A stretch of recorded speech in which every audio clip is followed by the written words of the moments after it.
Bonsoir et bienvenue. Que le Seigneur vous bénisse. Merci de toujours vous connecter. Merci d'être fidèle et que Dieu soit avec vous. Je m'excuse, nous allons prier ensemble. Seigneur éternel, nous te disons merci. Merci pour ce moment. Merci pour la vie, le mouvement et l'être. Merci pour ton esprit qui nous parle, qui nous révèle des choses cachées. Ton esprit qui nous accorde l'intelligence et la sagesse, la force, le conseil, la connaissance et la crainte de Dieu. Merci de répandre ton amour avec abondance dans nos cœurs. Merci Seigneur de te servir de ce moment pour guérir, pour délivrer, pour restaurer, pour sauver. Au nom de Jésus-Christ. Bien-aimés, je déclare sur vous, recevez la paix de Dieu. La paix de Dieu qui surpasse toute intelligence. Qu'elle vous inonde, qu'elle vous envahisse. Recevez la bénédiction de Dieu avec abondance. La Bible dit, le Fils de l'homme est venu pour que les brebis aient la vie et qu'elle soit en abondance. Vivez l'abondance de Dieu. Vivez l'abondance dans votre travail, l'abondance dans vos investissements, l'abondance dans tout ce que vous entreprenez. Que Dieu multiplie vos sources de revenus. Que Dieu vous place sur le roc. Comme David dit, tu as placé mes pieds sur le roc et tu m'as fait marcher sur les lieux élevés. Que Dieu vous accorde cela. Recevez la bénédiction, recevez la délivrance, recevez la guérison, que vous soyez délivrés et que vous soyez protégés. Au nom de Jésus-Christ.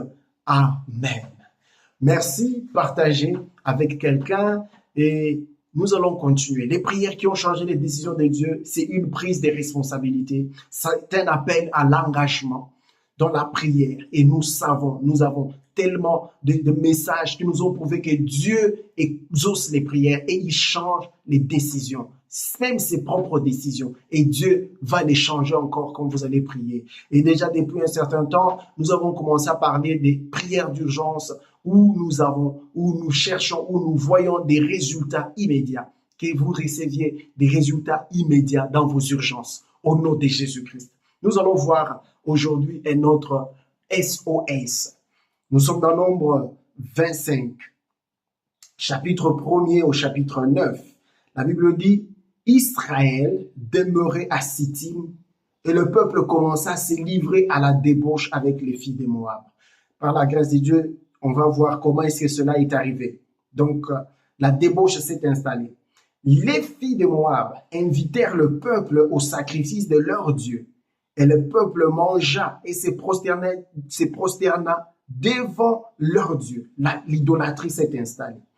Israël s'attacha. Donc, on est parti de la débauche d'abord et puis vers l'idolâtrie. Donc, vous voyez, c'est un escalier. Les niveaux augmentent.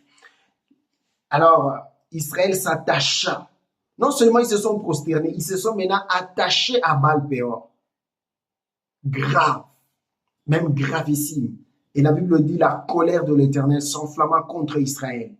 L'Éternel dit à Moïse, assemble tous les chefs du peuple et fais pendre les coupables devant l'Éternel en face du soleil, afin que la colère ardente de l'Éternel se détourne d'Israël. Ça, voilà la décision de Dieu. Il faut pendre les coupables en plein jour pour arrêter ma colère. Verset 5, Moïse dit aux juges d'Israël, que chacun de vous tue ceux de ces gens qui se sont attachés à Baal-Péor.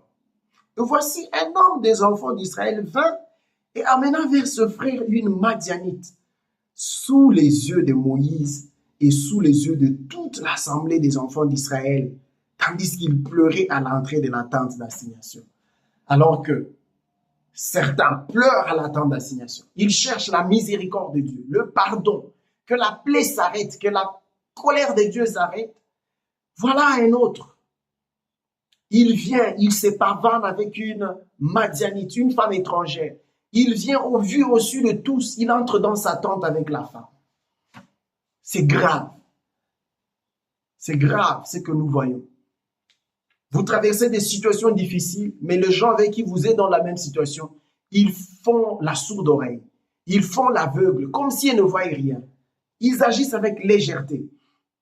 À cette vue, Phiné, fils d'Éléazar, fils du sacrificateur Aaron, s'éleva du milieu de l'assemblée et prit une lance dans sa main. Il suivit l'homme d'Israël dans sa tente et il les perça. Tous les deux, l'homme d'Israël puis la femme, par le bas-ventre. Et la plaie s'arrêta parmi les enfants d'Israël. Il y a eu 24 000 qui moururent de la plaie. Les SOS des Phiné. C'est ce que nous voyons aujourd'hui. Les SOS de Finney, c'est un acte de bravoure. Mais c'est un acte terrible et horrible. Finney attaque un homme et il le tue avec sa femme ou sa concubine. Et c'est cet acte qui arrête la colère de Dieu.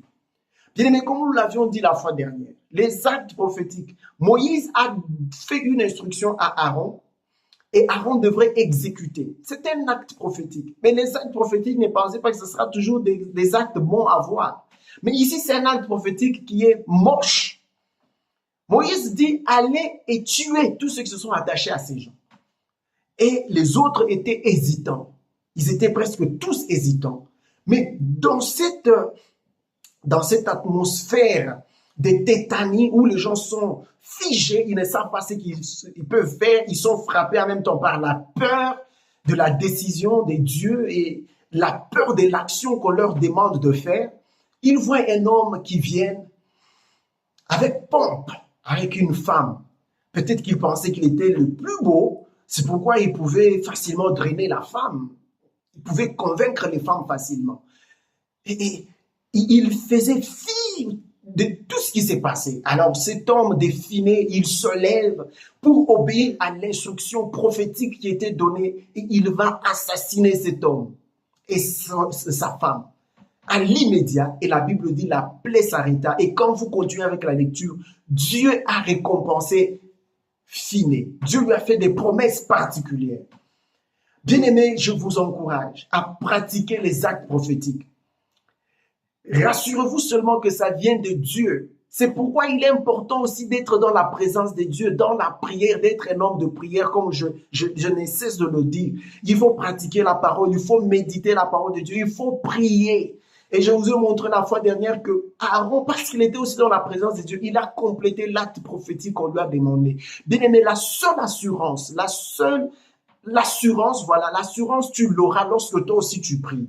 Alors, lorsque l'acte prophétique viendra, parce que Dieu va te donner déjà des signaux, tu vas l'appliquer correctement et tu auras des résultats. Alors, Finney se lève, il l'exécute, il tue un homme et la plaie s'arrête. Et je vais vous montrer qui vous devez tuer aujourd'hui. Parce que c'est un acte prophétique que vous avez besoin d'exécuter afin d'avoir des résultats dans votre vie. Alors, revenons au début. La débauche s'est installée. Premier palier. Deuxième palier, il monte d'un cran. Il commence à se prosterner devant Baal-Péor. Et après cela, ils se sont attachés à Baal-Péor. Bien aimé, qu'est-ce qui s'est passé avec ces gens? Nous devons lire Nombre 31. Pour comprendre ça, Nombre 31, quand vous lisez le verset 15 et 16, là c'est Moïse, quand ils ont commencé la conquête du territoire de Moab, Moïse fait des reproches au peuple. Il leur dit, avez-vous laissé la vie à toutes les femmes? Voici, ce sont elles qui, sur la parole de Balaam, ont entraîné les enfants d'Israël à l'infidélité envers l'Éternel dans l'affaire des Péor, Baal-Péor. Et alors éclata la plaie dans l'assemblée de l'Éternel. Qu'est-ce qui s'est passé? Quand vous lisez verset 22, 23, 24 de Nombre, ça parle du voyage du peuple d'Israël dans le désert de Moab, quand dans leur passage pour aller dans la terre promise. Alors le roi de Moab, qui était Balak, en ce temps-là, il a été frappé de terreur, il a senti la menace. Alors il a appelé Balaam pour maudire le peuple. Bien-aimés, quelles que soient vos compétences, vos capacités, lorsqu'il y a une malédiction sur vous, vous n'allez jamais faire quelque chose de grand. Vous allez probablement échouer, même lamentablement. Alors, c'est pourquoi Dieu confirme cela en empêchant Balaam de maudire le peuple d'Israël. Il met de paroles de bénédiction dans sa bouche. Alors, Balaam a commencé à prophétiser des bénédictions sur Israël, trois prophéties de bénédiction. Et il parla alors sur la Syrie, sur Édom, et aussi il a donné même une prophétie messianique. Cet homme qui était appelé devin, Dieu l'a utilisé pour déclarer ces choses-là. Maintenant, il y a quelque chose qui ne transparaît pas dans les trois chapitres que je venais de mentionner, 22, 23, 24, parce que la fin du chapitre 24, Balaam finit ses prophéties et la Bible dit qu'il rentre. Mais il y a quelque chose qui s'était passé. Balaam, sachant qu'il a béni Israël, Israël devenait invincible, on ne peut pas le vaincre. Mais Balaam a lâché un secret. Il a dit au peuple d'Israël, et plutôt au peuple de Moab, que le peuple d'Israël, c'était un peuple qui avait une inclinaison particulière aux femmes. Et si vous amenez les femmes à les séduire, ils vont tomber avec les femmes. Et ainsi, les femmes peuvent les amener à adorer votre Dieu et puis ça va maintenant entraîner la colère de Dieu. Donc, vous n'aurez plus besoin de les tuer, leur propre Dieu va les tuer. C'est comme ça que la carte a été jouée. Une stratégie terrible. C'est ainsi que les femmes maintenant, les Madianites, ont séduit le peuple d'Israël et le peuple d'Israël s'est lancé dans la débauche. Et après la débauche, on a commencé à les inviter dans les festivités qui étaient des cultes à leur Dieu. Ils ont commencé à se prosterner et ensuite, ils se sont même attachés à Baal-Péor. Bien-aimé, celui que je veux vous demander à tuer aujourd'hui, c'est votre faiblesse. Ça ne se tuera pas de soi. Vous devez déceler votre faiblesse. Soyez sincère avec vous-même. Regardez-vous dans le miroir. Décelez votre faiblesse et c'est ce que vous devez tuer pour vivre le miracle dans votre vie. Le peuple d'Israël, regardez l'histoire du peuple d'Israël. Toute sa rébellion, son infidélité avait comme point de départ les femmes. Les hommes vont aller vers les femmes étrangères. Et les femmes étrangères vont les amener vers leur Dieu. Et Israël va commencer à adorer ces dieux-là. L'histoire d'Akab, c'était la même chose. Et Jézabel l'a amené vers l'adoration de Baal. David, l'homme selon les cœurs de Dieu, son problème lorsque Dieu l'avait frappé, c'est à cause de la femme. Salomon, à qui Dieu a donné l'intelligence, une très grande intelligence, la Bible dit, la sagesse, une grande intelligence et des connaissances multipliées. Cet homme a failli à cause des femmes. Donc, il y avait comme une inclinaison dans le sang de ce peuple. Et ça avait commencé depuis longtemps. Et ils n'ont pas géré ça. C'est une faiblesse. Bien aimé, si nous ne tuons pas nos faiblesses, le diable va utiliser ça. Les grands prédateurs attaquent les faibles proies. Les lions, tu ne verras pas un seul lion attaquer un grand éléphant seul. Jamais. Au moins, quand ils sont en équipe, ils vont l'attaquer. Parce qu'ils savent, au moins là, ils peuvent l'abattre. Donc, le diable va vous attaquer dans votre faiblesse. Il va organiser le piège dans votre faiblesse. Bien aimé, c'est pourquoi nous avons tout intérêt à tuer nos faiblesses. Ça ne mourra pas de soi. Et même, je vais aller plus loin pour vous dire que même le diable, lorsqu'il vient dire à Jésus, change ces pierres en pain, Jésus avait faim. La Bible, c'est la Bible qui le dit, c'est pas moi.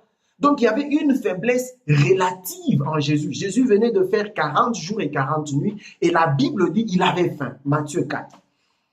Il avait faim et alors le diable vient lui dire change ces pierres en pain. Donc, la tentation viendra que dans le domaine de votre faiblesse. Si vous n'êtes jamais faible naturellement, vous n'êtes pas faible aux femmes. Ne pensez jamais que le diable viendra vous tenter avec les femmes. Si naturellement l'argent n'a pas vraiment beaucoup de valeur, le diable ne viendra pas vous tenter avec l'argent. Bien aimé, alors nous avons tout intérêt de nous connaître. Si nous nous connaissons, nous tuons notre faiblesse ou à la limite, nous réduisons son influence sur nous. Bien aimé, nous allons vivre le miracle. Nous allons vivre le miracle. Sinon, la déchéance est à notre porte. Devenir chrétien ne tue pas notre faiblesse. Écoutez ce que l'apôtre Paul dit. Dans Romains 6, le verset 19, l'apôtre Paul dit ceci. Romains 6, 19. Je parle à la manière des hommes à cause de la faiblesse de votre chair. Effectivement, notre chair est faible. Il n'y a pas de débat là-bas. Il continue, il dit, de même donc vous avez livré vos membres comme esclaves à l'impureté, vous avez livré. Donc c'est un acte volontaire, intentionnel. Vous avez livré vos membres de la même manière que vous avez livré vos membres comme esclaves à l'impureté et à l'iniquité. Pour arriver à l'iniquité, ainsi maintenant, livrez vos membres comme esclaves à la justice, livrez pour arriver à la sainteté. Maintenant, livrez vos membres à la justice pour arriver à la sainteté. C'est un acte intentionnel et volontaire. C'est une décision sincère et sérieuse.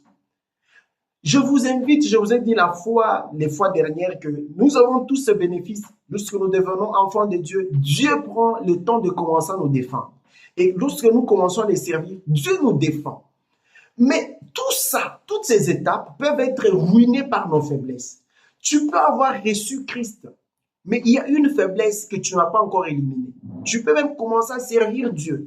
Mais s'il y a toujours une faiblesse que tu n'as pas encore éliminée, sache que ça peut te faire tomber à n'importe quel niveau. Même quand tu es au niveau le plus élevé. Salomon est tombé quand il était au sommet de la gloire. C'est là qu'il est tombé à cause de la faiblesse. Bien-aimés, levez-vous.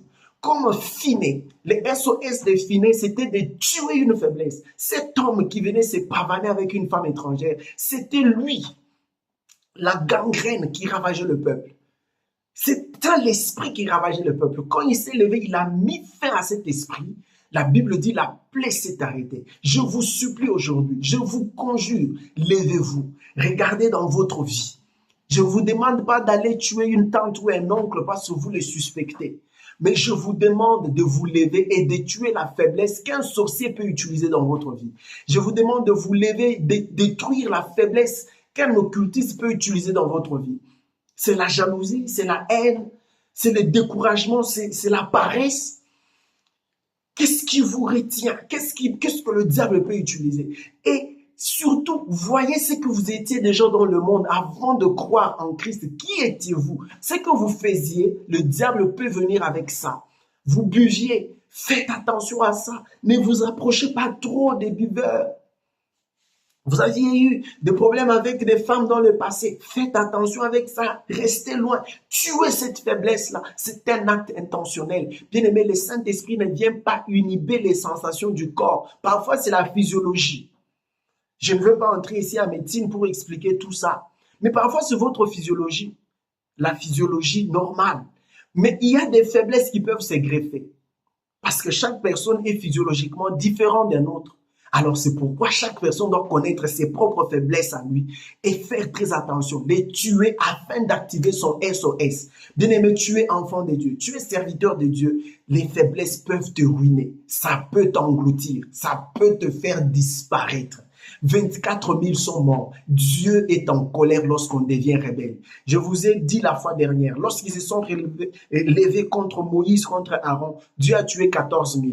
J'avais lu ces chiffres-là. Et aujourd'hui, j'ai lu, Dieu a tué 24 000 parce que le peuple s'est détourné de lui. Le peuple est devenu rebelle à Dieu lui-même, infidèle. Dieu ne supporte pas l'infidélité. Bien-aimé, regarde et va tuer ce qui t'empêche. Va tuer. Si ce sont les divisions dans la famille, il faut tuer ça. Si c'est les incompréhensions, il faut tuer ça pour que nous puissions lancer les SOS qui arrêtent la haine, qui arrêtent le ravage. Bien-aimé, regardons nos familles et ayons pitié. Regarde tes enfants et aie pitié. Tu ne peux plus continuer à courtiser cette faiblesse-là. Regarde tes enfants et aie pitié d'eux. Regarde ta femme et aie pitié d'elle. Regarde tes frères, tes enfants et aie pitié. Ne continue pas à courtiser cette faiblesse-là qui les met en danger et un danger permanent. Il faut poser des actes intentionnels et il faut se lever. Même comme après avoir prié, bien aimé, je vous dis, il faut y ajouter la discipline. Intentionnellement, comme l'apôtre Paul dit, faites maintenant les mêmes efforts pour livrer vos membres à la justice et à la sainteté. Que le Seigneur vous donne cette force-là, que Dieu vous donne ces compétences-là. Prions ensemble. Seigneur éternel, merci papa. Ta parole nous enseigne, nous instruit. Mais nous prions aussi de recevoir la force parce que nous devons nous lever et assassiner tout ce qui nous réduit à néant, tout ce qui nous paralyse. Parce que nous avons des grandes promesses. Seigneur, bénis ton peuple et donne de la force à mon frère, à ma sœur. Permets-nous d'être disciplinés et nous allons nous engager pour cela. Au nom de Jésus-Christ. Amen.